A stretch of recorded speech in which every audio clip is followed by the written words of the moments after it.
My name is Eleanor Whitmore. I turned 100 this spring. When people look at me now, they see wrinkles, white hair, and trembling hands. They see a woman who moves slowly and forgets where she left her glasses. But inside this fragile body lives a century. I was born in 1926 in a small countryside town where the roads were made of dirt and the nights were darker than anything you can imagine today. We didn't have much money. My father worked in a factory and my mother stitched clothes for neighbors to earn a few extra coins. We were poor, but I didn't know it.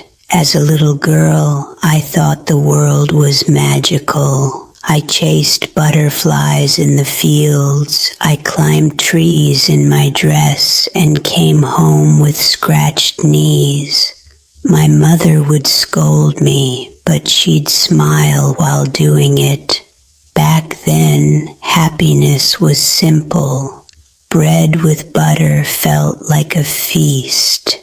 A new pair of shoes felt like a miracle.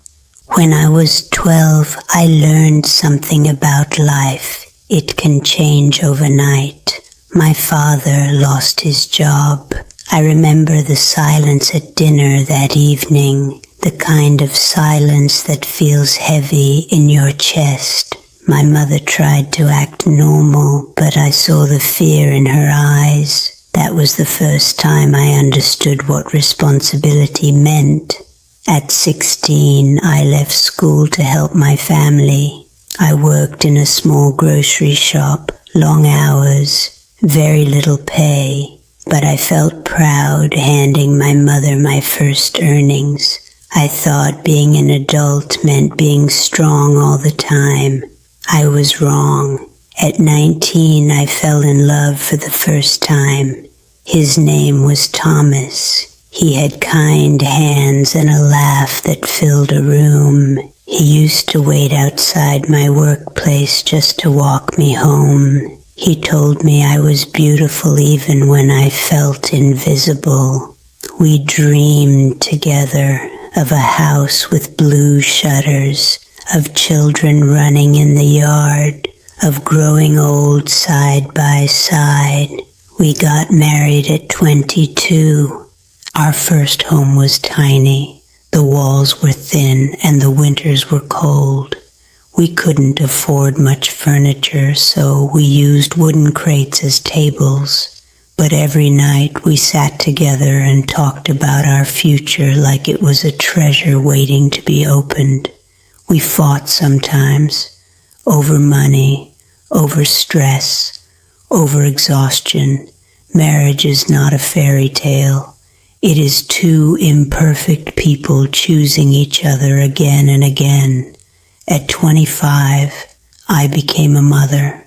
When I held my daughter for the first time, I felt something I cannot describe, a love so powerful it scared me.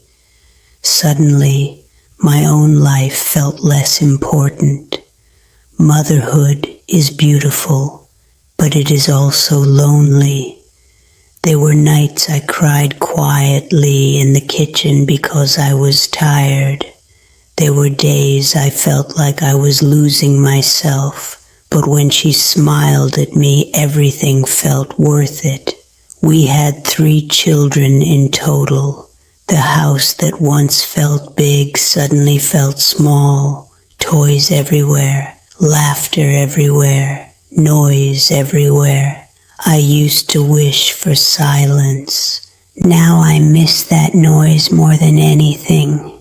Time moved faster than I realized. One day I was packing school lunches.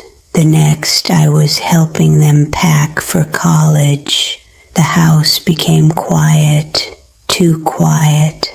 Thomas and I looked at each other one evening and realized we were strangers again. For years we had been mom and dad.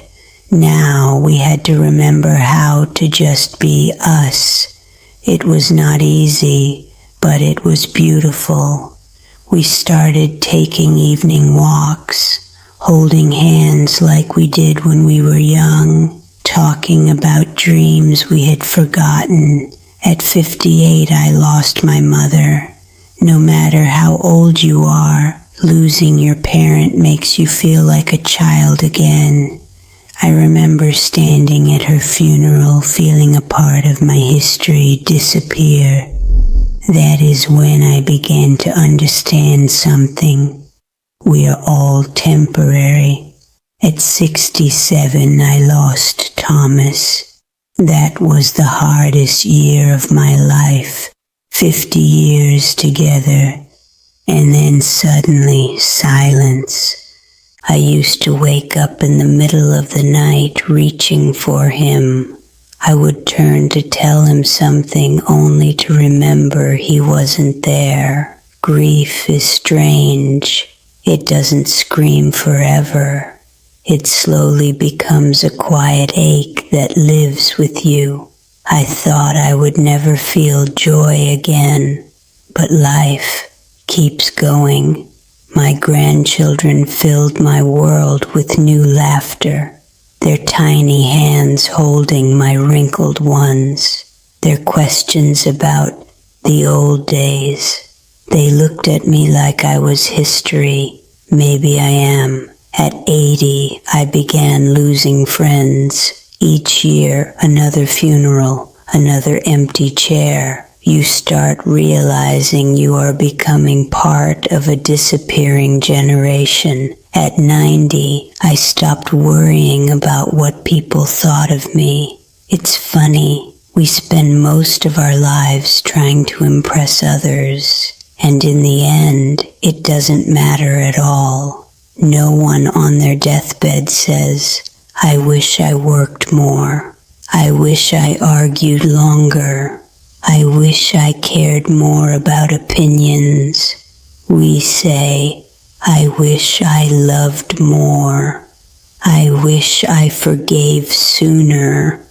I wish I slowed down." Now I am 100. My body is weak. My steps are slow. I need help with things I once did effortlessly, but my mind, it travels through decades in seconds. I remember the smell of my father's jacket. I remember the warmth of my mother's hands. I remember Thomas's laugh. I remember my children's first steps. Life is not made of big achievements. It is made of small, quiet moments. If I could speak to my younger self, I would tell her, "Do not rush your life. The dishes can wait. The emails can wait. The world can wait. Sit longer at the table. Watch the sunset. Call your parents. Forgive your partner. Play with your children. Be present, because one day you will be 100 years old, and you will realize that a century feels like a single breath. I am not afraid of death anymore. When you live 100 years, you understand something beautiful. Life is a gift, not a guarantee. I have loved, I have lost, I have failed, I have forgiven, I have grown, and that is enough. If this is my final chapter, I close it with gratitude, because I did not just exist for 100 years. I lived, and my dear, I hope you do too.